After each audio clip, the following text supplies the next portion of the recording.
Nice. Okay. So first of all, thank you so much Pillai College for inviting me for this Women's Day special event. Thank you very much to everyone, and most important, a good evening to all of you. So let's start.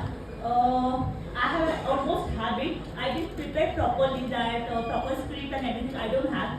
I just want to tell you my journey, and if I will be grateful if you will learn a small thing. At least you can take from here today.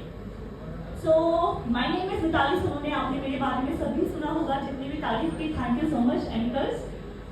सो जब मैं अभी मेरे मतलब बचपन से लेके success career तक बताऊंगी, लेकिन शॉर्ट में because I know that human capacity is only 40 seconds of listening. If someone is telling you something, 40% of brain is taking, बाकी सब vanish.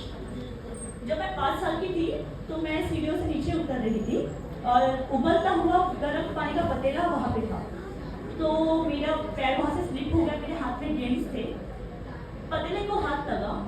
It's like south movie action scene. पतीला ऊंचाई से side पे गया और उबलता हुआ गर्म पानी आके मेरी बेस्ट के ऊपर गिरा और मैंने पहना था नायलॉन का फ्रॉक. अब वो मेरे पूरे जो उसके अंदर केन था, एक केन होता है, केन पूरा का पूरा मेरे बॉडी के अंदर घुस गया. 5 साल की थी तो स्किन बहुत ही सेंसिटिव और बहुत ही सॉफ्ट थी, तो वो अंदर चला गया. वहाँ मैं बहुत जोर से चिल्लाई. ऑफकोर्स चिल्लाना तो बनता है, बच्ची थी. वहाँ के लोग मुझे लेके गए जेजे हॉस्पिटल में, और मेरी मम्मा तब उस टाइम पे थी पुलिस ट्रेनिंग के लिए गई हुई थी, तो मेरी मम्मा भी मेरे पास नहीं थी. मैं वहाँ गई. वहाँ जाने के बाद जब मुझे मतलब लोग मुझे वहाँ पे लेके गए, तो डॉक्टर ने सोचा कि छोटी सी बच्ची है, बच्ची को अगर हम ब्लैक बर्न यूनिट्स में रखेंगे तो बच्ची डर जाएगी और ट्रीटमेंट का हो नहीं पाएगा इतने अच्छे से. तो एक काम करते हैं, 7 डेज में रिकवर हो जाएगा, तो हम इस लड़की को नॉर्मल जो बच्चों का जनरल वार्ड है वहाँ पे रखते हैं. तो मेरे पापा ने बोला कि ठीक है चलेगा.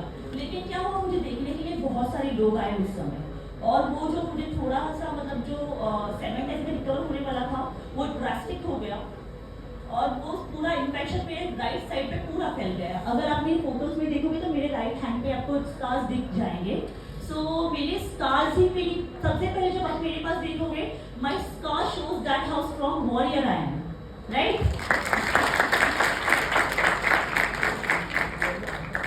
तो अभी बच्ची जब मतलब मैंने वहाँ पे बहुत स्ट्रगल किया जीने के लिए. मैं 11 डेज कोमा में थी. जब मेरी मम्मी आई तो मम्मी को ऐसा था कि मुझे मेरी बच्ची को बचाना है कैसे भी करके, और ये हादसा हुआ था 99 में. और तब उस समय पे, अभी तो हम मतलब वुमेन्स बहुत एम्पावर हो चुकी है, लेकिन उस जमाने में ऐसे थॉट्स थे कि मतलब लड़की है क्यों जिंदा रखना, जली हुई है, आगे जाके कौन शादी करेगा, मतलब ऐसे हैंडीकैप रहेगी तो क्या कर सकते हैं. ऐसे लोगों सारे रिलेटिव ने आके मेरे पेरेंट्स को बोलना शुरू कर दिया सामने से आके कि अभी जाने तो कोमा में भी है, और मेरी बॉडी पूरे डॉक्टर ने ऑलमोस्ट डेड डिक्लेयर की थी, कॉर्नर भी गई थी. तो डॉक्टर ने बोला 1 घंटे में खत्म हो जाएगी लड़की, इसको साइड में रखते हैं. लेकिन मम्मा इस लाइक कि नहीं, मैं मेरी लड़की के लिए पूरी कोशिश करूँगी. डॉक्टर से पूछा मम्मा ने कि और क्या किया जा सकता है कि इसको बचाया जाए. तो मम्मी ने उसको पूछने के बाद उन्होंने बोला कि आप एक काम करो, हम गवर्नमेंट हॉस्पिटल में हैं तो हम हाई डोज नहीं दे सकते, अगर इसको हाई डोज दिया जाए तो शायद से ये बच सकती है. तो बोला कि ठीक है प्राइवेट में ले जाते हैं. तो मुझे प्राइवेट में ले जाया गया, और वहाँ पे मैं लिटरली 2 महीने 2 दिन एवरी डे मैं मौत से लड़ रही थी. मतलब मेरी स्किन खुलती, मेरे पूरे बॉडी का ब्लड ऐसे ऐसे बाहर पिचकारियों की तरह, मतलब every day Holi of blood you can say that. तो पूरा ब्लड से मेरा निकलता जा रहा था. अभी मेरे पास स्किन ही नहीं थी, सर्जरी कैसे करेंगे. कुछ बॉडी में स्किन ही नहीं बची है, सिर्फ एक पैर की स्किन बची थी मेरे लेफ्ट वाले. तो मेरी लेफ्ट स्किन निकाली और सर्जरी नहीं हो सकी, लेकिन इसको ग्राफ्टिंग कहते हैं. एटलीस्ट वो जो ब्लड बाहर निकल रहा है उसको प्रोटेक्ट किया जाए, इसलिए वो ग्राफ्टिंग सर्जरी करी और मेरे स्किन पे लगा दी. फिर मुझे घर लाया गया. घर आने के बाद मतलब मैं जब घर पे चली गई तो मुझे बहुत खुशी हुई कि मैं मेरे घर पे हूँ. और मैं मतलब तब इतनी समझ नहीं थी कि मतलब मुझे हुआ क्या है. इतना था कि मैं खेल रही थी, मैं गिर गई और मुझे लगा अभी मैं ठीक हो जाऊंगी क्योंकि मैं घर आई हूँ. जब मैं घर गई तो लोग देखने के लिए आ गए थे. लोग ऐसे ही मतलब एक्साइटेड क्यूरियस थे कि अरे ये आ गई, लेकिन मुझे उनसे कोई लेना देना कभी भी नहीं था. मैं गई, मुझे आईने में देखने का बहुत शौक था बचपन से ही। मैं गई आईने के पास और ऐसे ऐसे करके मैं आईना देख रही थी और मुझे इतनी खुशी हुई कि मैंने फाइनली आईना देखा। मुझे लगा ही नहीं, मुझे कोई मतलब उससे मुझे कोई प्रॉब्लम नहीं थी। मुझे खुशी थी कि मैंने आईना देखा and that what is important is I am alive. That thing was more important for me. फिर उसके बाद मैं स्कूल गई। स्कूल जाने के बाद वहाँ पे बच्चों ने मुझे बहुत बुली किया क्योंकि मेरे सर पे तब ऑपरेशन किया था तो बाल नहीं थे। लेकिन स्कूल जाना बहुत मस्त था क्योंकि education is very important for me there also and now also. तो फिर मैं स्कूल जाना शुरू कर दिया तो बच्चों ने बहुत परेशान किया मुझे और मुझे अकेला बिठाया था। मतलब मैं अलग बिठाए थे मुझे टीचर्स लोग, क्योंकि मुझे किसी का धक्का नहीं लगे, क्योंकि अगर किसी का धक्का भी मुझे लगता है ना तो वो पड़ जाएगा और वापस लड़ना शुरू हो जाएगा। अभी ऐसे करते करते मेरा एजुकेशन तो मैंने कंप्लीट कर लिया। टीचर्स लोग बहुत हेल्पफुल थे और हर टीचर हेल्पफुल होती है और ये कॉलेज इवेंट है, मैं पहले बोल रही हूँ सबको, टीचर्स लोग बहुत हेल्पफुल होते हैं। तो मैं जब मेरा 10th एजुकेशन कंप्लीट हो गया फिर मुझे कॉलेज जाने की बारी। अब मैं कॉलेज मैंने लिया Sydenham college which is very popular, जहाँ पे ऋतिक रोशन ने पढ़ाई की है, इब्राहिम हाशमी ने पढ़ाई की है। तो मुझे जाना तो बड़े कॉलेज में ही था क्योंकि मेरा मतलब जो माइंड था ना, मुझे बचपन से जब मतलब ये हादसा हुआ तो मुझे एक्सरसाइज करने के लिए बोला गया था कि लड़की एक्सरसाइज करनी जरूरी है, अदरवाइज जो राइट हैंड है यहाँ पे चिपक के रहेगा अगर वो एक्सरसाइज नहीं करेगी तो अभी इतनी सी बच्ची एक्सरसाइज तो कर ही नहीं सकती, रोज बोलोगे फिर तो रोज नहीं हो पाएगा। तो डॉक्टर ने एडवाइस किया dance is one of best exercise और डांस मुझे बहुत पसंद था। I am like a born dancer. तो डांस करने में मुझे वो सब कुछ कला क्षेत्र में मतलब जो ये फील्ड थी इस फील्ड में बहुत इंटरेस्ट था। तो फिर मैंने आगे जाके कथक भी सीखा, उसमें इशारा एग्जाम तक मैं गई थी और फिर उसके बाद मैं थिएटर शोज किए कथक के। फिर उसके बाद मुझे ऐसे लगा कि जब मैं ट्रेन से कॉलेज जब गई, कॉलेज बहुत अच्छा था मेरा और सारे लोग सपोर्ट थे। लेकिन प्रॉब्लम पता है क्या आई, जब मैं ट्रेन से ट्रैवल करती थी या फिर मैं जहाँ पे भी जाती थी, लोग मुझे हर बात एवरी मॉर्निंग आज भी ये सवाल मुझे आता है कि आपको हुआ क्या है। अभी तो मेरे लिए बहुत आसान हो गया है, मैं अभी सीधा बोल रही हूँ just Google my name, just that way easy, क्योंकि अभी सबके पास मोबाइल पे आ गए सारे, मतलब टेक्नोलॉजी हाई हो चुकी है तो सीधा ये बोल देती गूगल माई नेम। लेकिन तब उस टाइम पे गूगल भी नहीं था कि बोलेंगे हम गूगल करो तुम लोग, क्योंकि सबके पास कलर फोन नहीं थे, मतलब नॉर्मल फोन से, तो उनको नहीं बोल सकता गूगल करो। तो मुझे हर दिन मेरी ये स्टोरी जो मैं आपको बता रही हूँ मुझे हर एक इंसान को बतानी पड़ती थी कि मेरे साथ ऐसे ऐसे हुआ। तो इट्स लाइक मेरी बाय हार्ट हो चुकी है मेरी खुद की story. It's like answer only कि क्वेश्चन के लिए क्वेश्चन क्या है, आंसर ये। तो फिर मैं जब कॉलेज गई तो मुझे लोगों ने ट्रेन में पूछा, मतलब हर बात का था, लेकिन एक बहुत अजीब किस्सा हुआ। मैं बस में थी, सॉरी ट्रेन में बस में थी और क्लासेस के लिए जा रही थी। तो एक लड़की मेरे आके बाजू में बैठी और मैंने स्लीवलेस पहना था, तो वो आके बैठी और सीधा करके ऐसे बैठी तो सीधा क्यों इसको क्या हुआ है। और उसके साथ जो दोस्त था मेल मतलब फ्रेंड था उसका, उसने बोला अरे देखना इसको क्या हुआ है, अगर इसके जैसा मेरे को होता चाहिए, कितना गंदा लग रहा है, अगर इसके जैसा मुझे होता ना तो मैं घर के क्या पर्दे के भी बाहर नहीं आती। तो वो चीज ना कहीं मुझे लगी। बहुत लोगों ने बहुत कुछ एडवाइस दिए, फ्री एडवाइस देने के लिए पूरी दुनिया हाजिर होती है। तो मैंने वो एडवाइस ले लिया कि ठीक है मैं इसको आज नहीं जवाब दूंगी, लेकिन मैं एक दिन ऐसा कुछ करूंगी कि उसका जवाब उस तक पहुंच जाएगा मेरा जवाब कि मुझे क्या जवाब देना था। फिर रिलेटिव्स आते हैं हमारे, रिलेटिव सबके वो स्पाई होते हैं हमारे लाइफ के, और फिर वो पेरेंट्स को आके बोलते थे कि अरे अभी बेटी है, कैसी लड़की आपकी दिखती है, मामा को बोलते थे आपकी लड़की कैसी दिखती है, अच्छी नहीं है, मतलब क्या होगा इसका, अरे रे बहुत सिंपैथी देने लगे लोग। तो मुझे रियलाइज हुआ जब मेरी मास्टर डिग्री हुई तो मुझे रियलाइज हुआ कि मतलब मैं क्या हूँ। मुझे अपने अस्तित्व के ऊपर सवाल आया कि मैं क्या हूँ और मुझे क्या बनना है, मुझे समाज में क्या करना है, समाज के लिए मैं क्या कर सकती हूँ। जो मैं ये सोच है लोगों की, जो टिपिकल स्टीरियोटाइप्स मुझे ब्रेक करना था, तो मैंने सोचा कि चलो मैं क्या कर सकती हूँ। मैंने सोचा कि डॉक्टर बन जाऊँ, क्योंकि मैं क्लेवर स्टूडेंट थी, अच्छे मार्क्स आती थी, तो मुझे लगा मैं डॉक्टर बनूंगी। तो मुझे लगा नहीं, मैं डॉक्टर भी बनूंगी ना तो भी लोग यही पूछेंगे इससे शादी कौन करेगा। Very common question in Indian culture, इससे शादी कौन करेगा। नहीं भी करे किसी ने शादी तो दिक्कत क्या है, क्या जीना मेरा रुक जाएगा। तो फिर उसके बाद मैंने डिसाइड किया कि नहीं, मुझे सबसे पहले अगर कुछ बदलना है ना इस समाज में तो मुझे खुद से शुरुआत करनी पड़ेगी।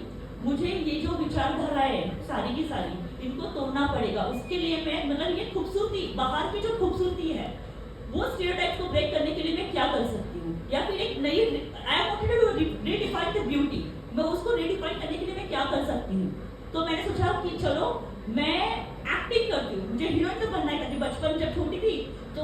2000 में प्रियंका चोपड़ा, ऐश्वर्या राय, सुष्मिता सेन ये सबको देखती थी तो मुझे लगा कि अरे मैं भी हीरोइन बन जाऊंगी। आसान है, लेकिन फिर भी एक मेच्योरिटी थी कि नहीं, कोई मुझे स्टार्स के साथ as a lead actress cast नहीं करेगा। ये इम्पॉसिबल है इंडियन सोसाइटी में, क्योंकि जहां आज की सुंदरता मतलब जो गोरा चिट्टा रंग है वही सुंदर कहा जाता है। अगर आप सांवले भी हो और सुंदर भी हो ना, तो भी आपके दिमाग में एक चीज डाली गई है बचपन से लेके आज तक कि अगर कोई सुंदर है, भले वो चाइनीज है, उसका नाक अच्छा नहीं है, लेकिन फिर भी वो सुंदर है क्योंकि वो गोरी है।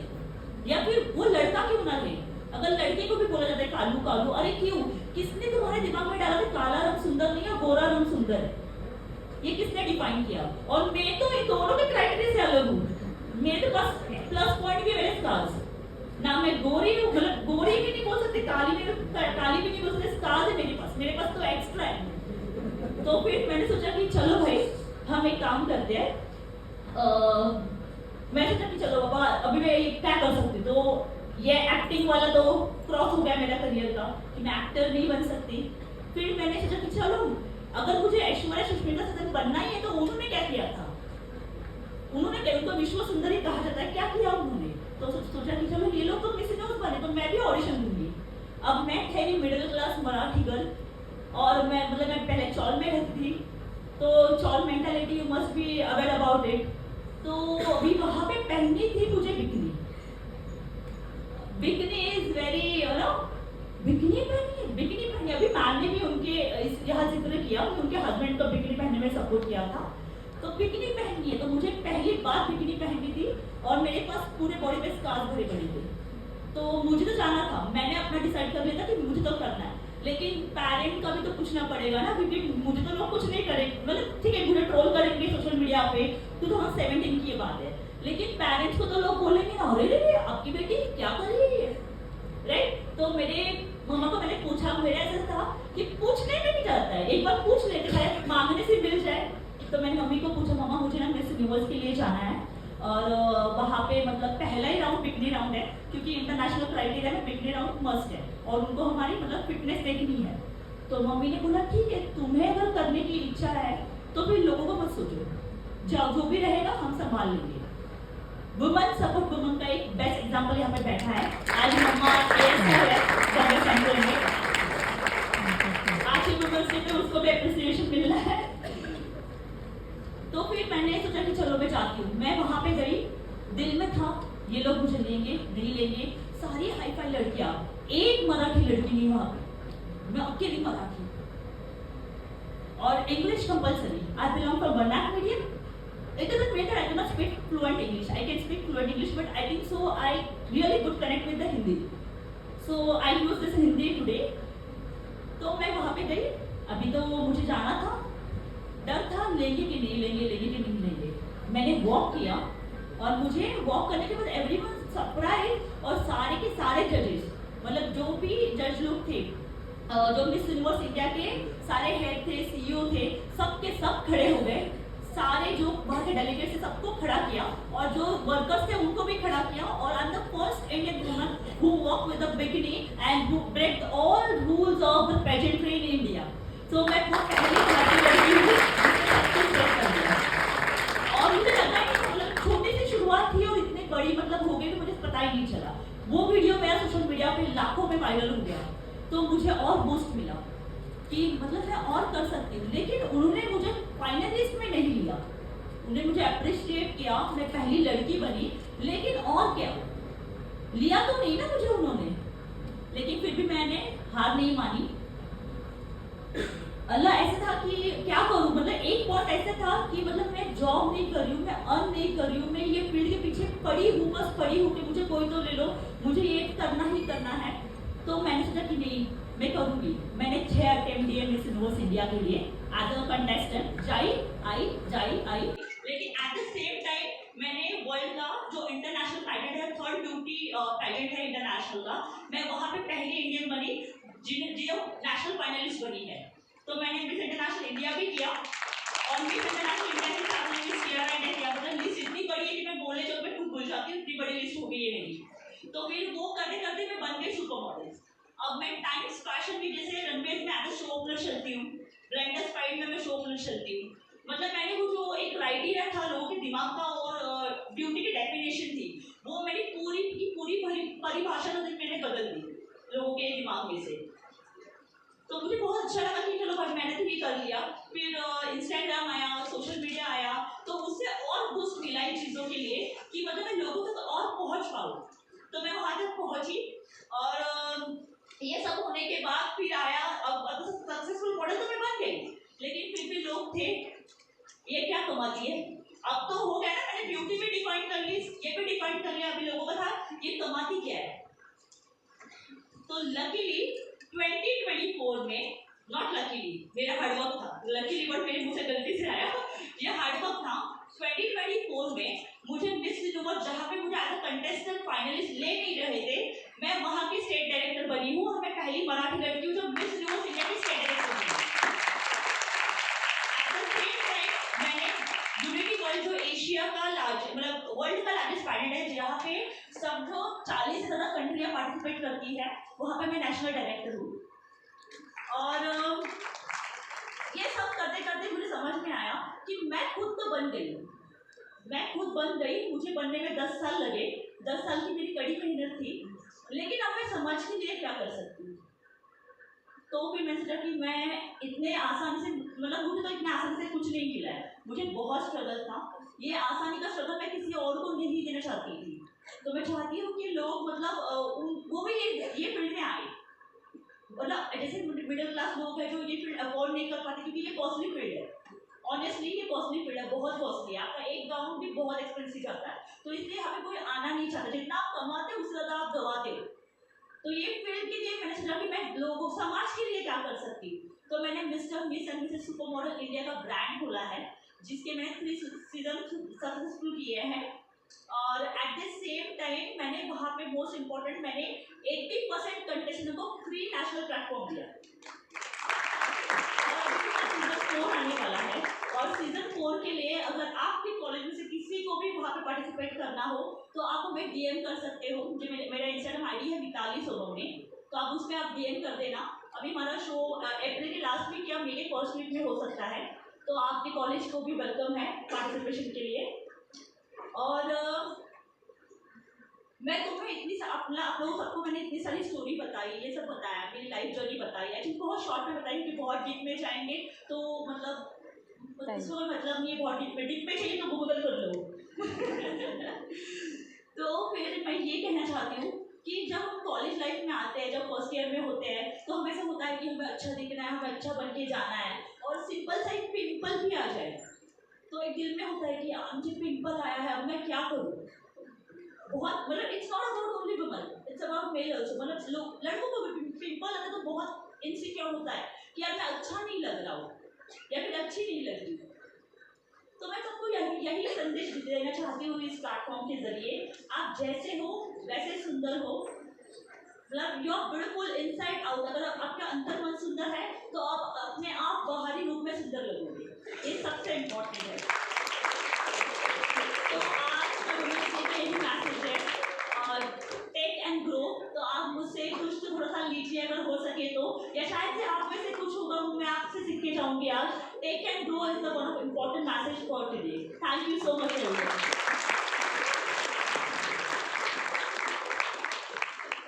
Present the token of diversity.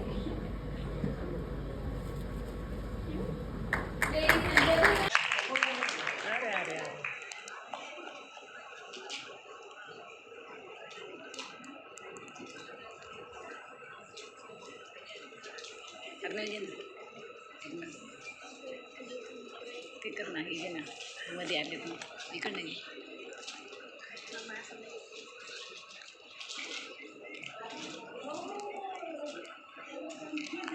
This is my one of. सोड This is the art and artist. मारू कुठे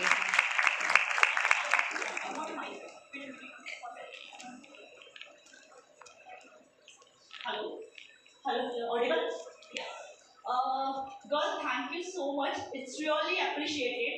और amazing, I am really grateful. और पता है आपने ये जो फोटो चूज किया है, ये फोटो मेरे लिए बहुत स्पेशल है, फोटोग्राफ है, क्योंकि ये मेरे म्यूजिक एल्बम का पहला फोटो है।